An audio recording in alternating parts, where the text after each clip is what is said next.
दाने उड़ा रहे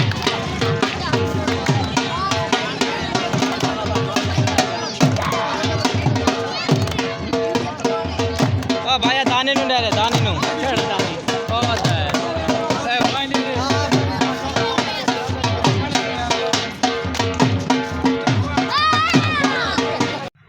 अस्सलाम वालेकुम, क्या हाल ठीक ठाक हो? तबीयत से ठीक है? तो यूट्यूब चैनल फैज़ान सुमरा आज पाशो बारात गई है यार। ठीक है, बारात के इंतज़ार है, बारात आ गई है। तो अस में बारात सामने वेखो पाशो एडू गड्डी शड़ी भी आ गई है, सामने कनाता वगैरह लग गई हैं। तो सुन मैं बेस्ट टाइम बारात सामने बिल्कुल आ गई। हम बारात मैंने वन के जरिए इंजॉय करे ने, तो भी खाए ने। ठीक हो गई ना? फाइनली जी देखो मैं बिल्कुल बारात सामने आ गई हाँ, क्योंकि अस नाल हंस गए ना। मैं नाल गया क्योंकि मैं हम ही थोड़ी मसरूफ इसे वजह तो हूँ सामने वेखो बाशो ये देखो जी। बस मैं हूँ वीडियो बनाने मैंने तो वहदे पे बस हूँ सग मैंने पाँच के दोबारा करते तो तुम व्लॉग भी देने नाल नाल।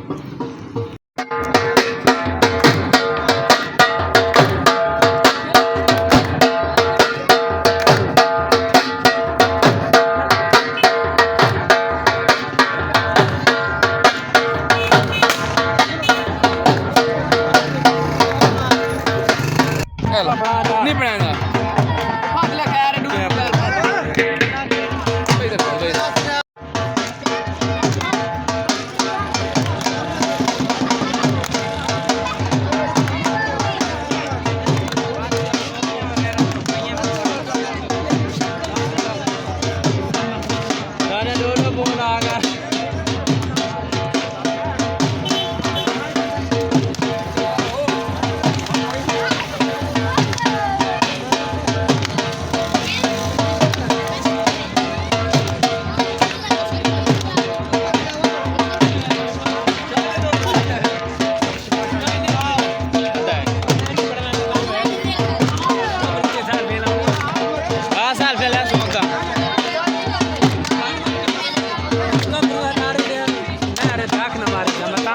अच्छा अच्छा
भाई बस ये मार्टवान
बड़ा लिया होता है क्या के बढ़ाइया ऐसा पकड़ ऐसा पकड़ता था ये वीडियो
नदीम को ले अपने को ले क्यों क्या बन गई है